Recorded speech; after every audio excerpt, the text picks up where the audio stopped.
East. The New England Patriots have a legitimate shot of winning the AFC East. This was something that Will Compton said to me on the plane on the way here to New York, and I chuckled at him. I laughed at him. We end up looking at the schedule. Who do you have to beat in the AFC East?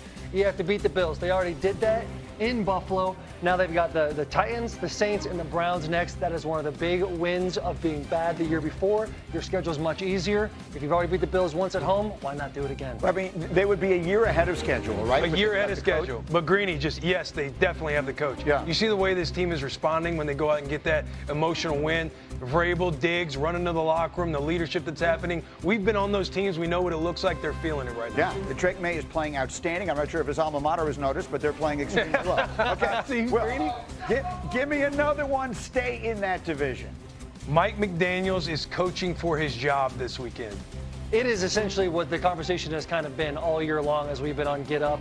A couple weeks ago, they're playing the Buffalo Bills on Thursday Night Football. We say after that week, do the Miami Dolphins, do they have a coach? Right. They have a competitive game against them. Yeah. They win against the Jets, and then they blow a 17-0 lead last week. This is one of those games where back into Mike McDaniels, all the quirks and everything is getting a little old to us. Now it's time to see if that coaching carousel is going to take place. Can I tell you something? Yeah. Go ahead. I kind of like him against the Chargers this weekend. You like the Dolphins? Dolphins? I kind of like the Joel Dolphins. coming back possibly? Against the banged-up Chargers. All right, give me one more tonight. Eagles at Giants. This is it.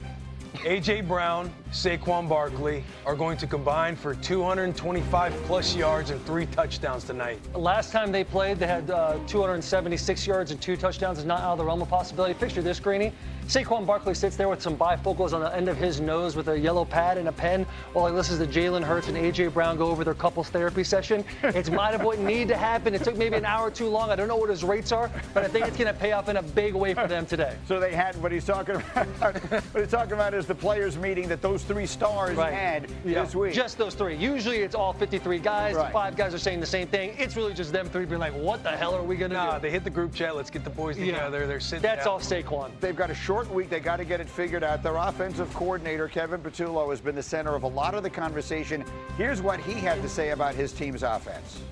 We just really got to just focus on staying ahead of the sticks and kind of advancing it forward. And we've done a good job. We just got to keep progressing and working through this. Everybody's into it. Everybody's being super detailed on what they need to do. We just got to keep pushing it because when we've done what we need to do, we've moved the ball extremely well at a high rate. So we just got to continue to do that. Okay, so the only thing about that is it's not true. The Eagles' offense has not been moving the ball at all. I mean, it's just not what's happening here. They are 30th this year in total offense. They are 31st in passing offense.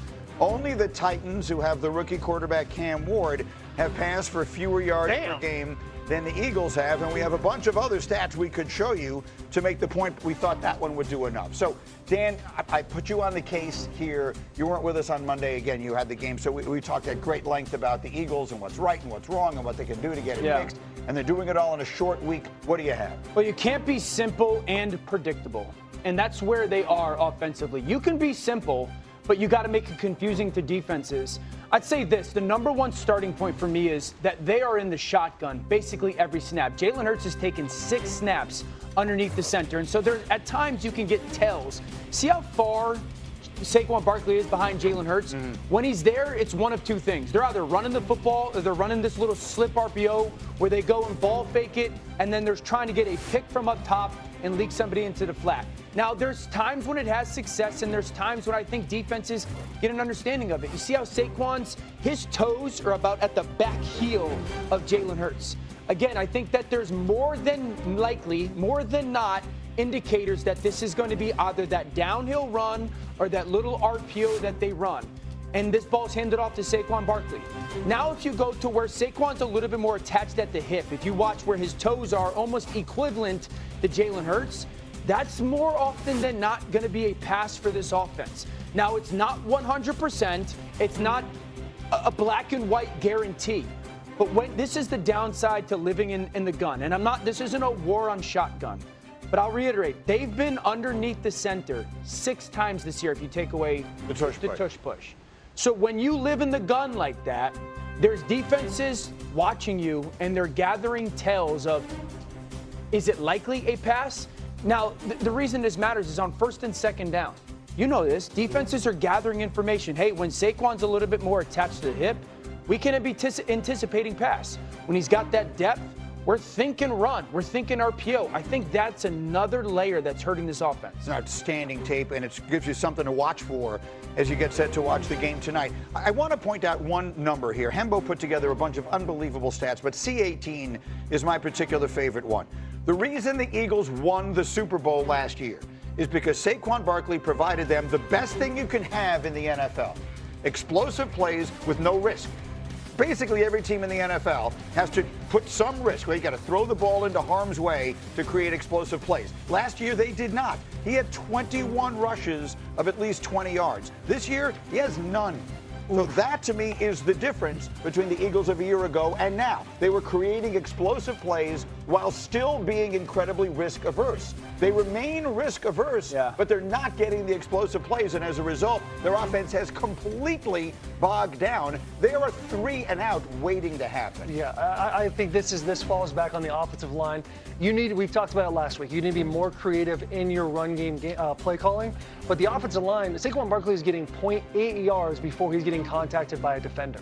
Anytime you're going through that, it doesn't matter how good Saquon Barkley is, they need to keep him cleaner up front and establish some holes so that it makes their passing game a whole lot better. You get the safeties to start coming a little bit, you can run more of a route tree with A.J. Brown, and then your offense starts to feel a little more like it's gelling. If you have one guy missing here, one guy missing there on the offensive side, on the offensive line, it's not going to work out well for you. Luckily, the Giants are giving up 5.2 yards per carry. I also think this, and I'll go back to this, and your perspective of it matters.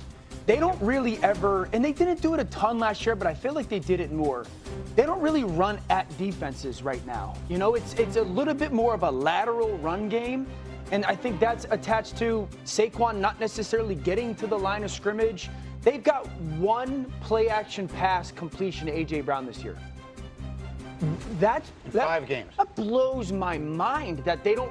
This offense doesn't run play action either. That's going to help your run game as well. Chef, to get in. And on top of being predictable and finding tells that Dan has spotted, which we're were awesome. talking about an offensive line that's also been banged up. Cam Jurgens is coming off the shoulder surgery. Landon Dickerson already ruled out tonight. Lane Johnson hasn't looked healthy. And you mentioned the Hembo stat before. Here's one other Hembo stat. Yeah. Last season, the Eagles' offensive line created 126 yards per game before contact. This year, that number is cut in half, 62 yards per game before contact. So they're not getting the type of push that they got last year. There you see the numbers. So, Will, there's a part of me that feels ridiculous sounding alarm bells. You know, they're still 4-1. Everyone would love to have their problems, certainly if you could have their talent. But it doesn't look right. Like, just to my eye, it doesn't look right, and it doesn't look sustainable. How concerned should a hardcore Eagles fan be about his team's chances of repeating as Super Bowl champs? Very concerned. It's easier to kind of hide the drama and what's going on when you're 4-1 and coaching from 4-1, playing from 4-1. The only optimism that I have, if I could give you any optimism,